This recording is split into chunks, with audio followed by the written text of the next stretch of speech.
जिस टीम ने इतना बड़ा अचीवमेंट किया है, उसको स्वाभाविक मन करेगा कि यार कुछ अब बहुत हो गया, अब साहब थोड़ा शांति रखे तो अच्छा होगा।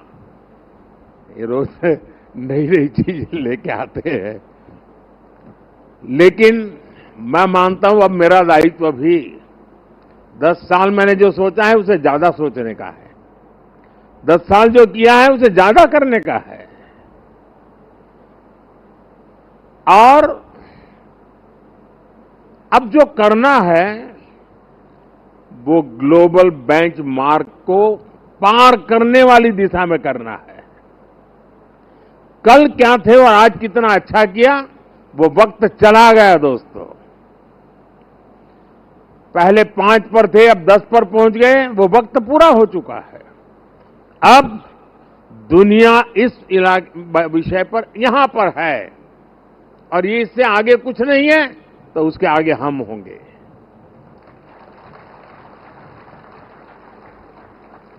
जहां कोई नहीं पहुंचा वहां हमारे देश को हमें पहुंचाना है।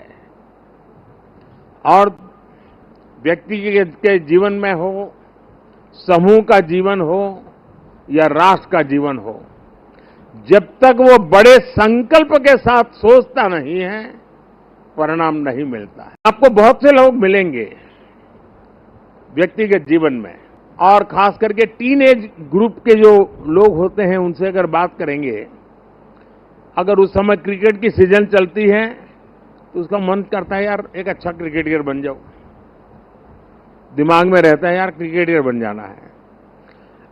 एक अच्छी मूवी बड़ी पॉपुलर हो गई तो फिर मन में करता है यार ये फील्ड अच्छा है, मैं एक्टर बन जाऊं, मैं इसमें चला जाऊं।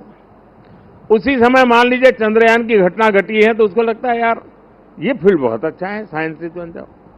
और मान लीजिए 2 महीने के बाद क्रिकेट मैच आ गई तो उसको लगता है यार साइंटिस्ट वाला तो जरा मेहनती है, अच्छा करो अपन क्रिकेट वाला हो जाए। यानी ज्यादातर वो लोग होते हैं जिनकी इच्छाएं अस्थिर होती हैं, और जब इच्छा अस्थिर होती है तो सामान्य मानवी उसको तरंग कहता है। उसको लगता है यार तो तरंग ही है, एक सुबह एक सोचता है, दोपहर को दूसरा होता है, इस पर बात मत करो यार, ऐसे ही हुड़दंगबाजी करता रहता है। इच्छा जब अस्थिर होती है तो दुनिया की नजरों में वो तरंग होता है, लेकिन जब इच्छा स्थिर हो जाती है और उसके अंदर एक लंबे अरसे तक इच्छा को स्थिरता मिल जाती है, तो इच्छा उस प्रक्रिया से गुजरती है जो संकल्प में बदलती है। इच्छा अगर अस्थिर है तो तरंग है, इच्छा अगर स्थिर है, स्थायी है, तो संकल्प में कन्वर्ट हो जाती है। और संकल्प के अंदर जब परिश्रम की पराकाष्ठा जुड़ जाती है तब जाकर के सिद्धि प्राप्त होती है। और जीवन के हर काम को हम उस दिशा में देखना चाहिए। इच्छा प्लस स्थिरता इज इक्वल टू संकल्प, संकल्प प्लस परिश्रम इज इक्वल टू सिद्धि। साथियों, 10 साल में बहुत सारे लोग आप में से होंगे जो 10 साल से मुझे जेल रहे हैं, कुछ लोग हैं जो शायद अब जेलना शुरू करेंगे, कुछ लोग होंगे साहब बहुत हो गए अब कहीं और जाए तो अच्छा होगा।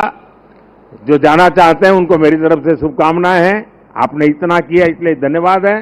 जो आना चाहते हैं, अगर आज टीवी पर मेरी बात सुन करके जो मन भाव से खप जाना चाहता है 5 साल, आइए, निमंत्रण है। और हम मिल करके दोस्तों एक ही लक्ष्य, नेशन फर्स्ट, एक ही इरादा 2047 विकसित भारत। और मैंने पब्लिकली कहा है मेरा पल पल देश के नाम है। और मैंने ये भी वादा किया है देश को 24/7 फॉर 2047। मुझे वो टीम से अपेक्षाएं हैं, मैं मेरी टीम से ये चाहता हूं।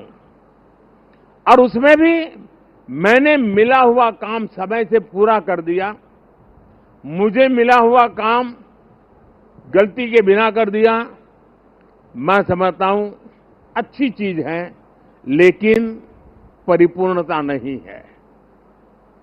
मैंने उसमें वैल्यू एडिशन क्या किया?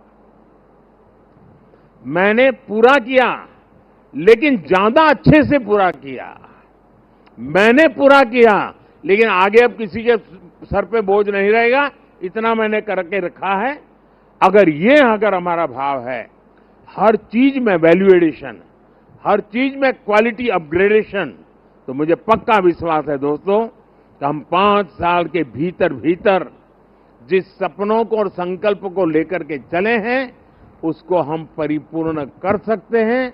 10 साल का मेरा अनुभव है, जो तय किया उसको हम करके रहे हैं। तय भले मोदी ने किया, लेकिन करने वाले आप हैं, करके रहे हैं, हम सब मिलके करके रहे हैं। हम सबकी सामूहिक शक्ति का परिणाम है कि हमने एक कैटेगरी एजेंट के रूप में इसको काम किया है। सरकार की बात आती है तब वो अकेला मोदी नहीं होता है, उसके जो हजारों दिमाग उसके साथ जुड़े हुए हैं, हजारों मस्तिष्क जो इस काम में लगे हुए हैं, हजारों भुजाएं जिस काम को कर रही है, एक जो विराट रूप है, उसी का परिणाम होता है कि सामान्य मानवी को भी उसके सामर्थ्य का साक्षात्कार होता है। और एक बार जब सामर्थ्य का साक्षात्कार हो जाता है, तो समर्पण अपने आप समाहित हो जाता है। और ये पूरा 3 महीने का कालखंड उस सामर्थ्य के साक्षात्कार का, उस सामर्थ्य के प्रति समर्पण के भाव का, और उस समर्पण के अंदर नए संकल्पों की ऊर्जा जुड़ी हुई थी, जिसका परिणाम है कि आज हम फिर एक बार देश की सेवा के लिए प्रशस्त हो रहे हैं। दोस्तों, 10 साल पहले हमारे देश में एक छवि बनी हुई थी कि पीएमओ एक शक्ति का केंद्र है, एक बहुत बड़ा पावर सेंटर है। और मैं न सत्ता के लिए पैदा हुआ हूं, न मैं शक्ति अर्जित करने के लिए सोचता हूं।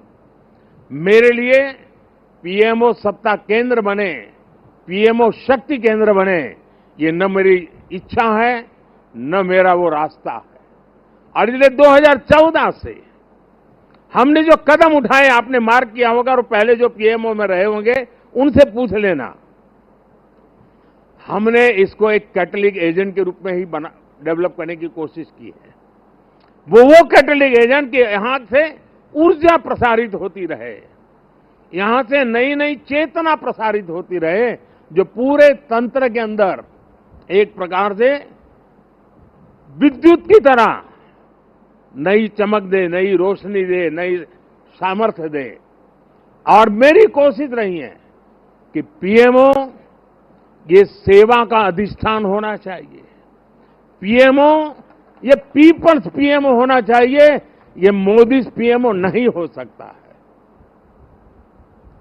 और इसलिए मेरे दिल दिमाग में सिवाय 140 करोड़ कोई नहीं, और मेरे लिए 140 करोड़ नागरिक नहीं है, मेरे लिए 140 करोड़ परमात्मा का रूप है। और जब मैं सरकार में बैठ करके कोई निर्णय करता हूं, तो मैं सोच रहा हूं कि मैंने आज 140 करोड़ देशवासियों को इस रूप में मैंने पूजा की है, और उनके चरणों में मैंने इस योजना के रूप में एक पुष्प चढ़ाया है। उस भाव से मैं काम करता हूं।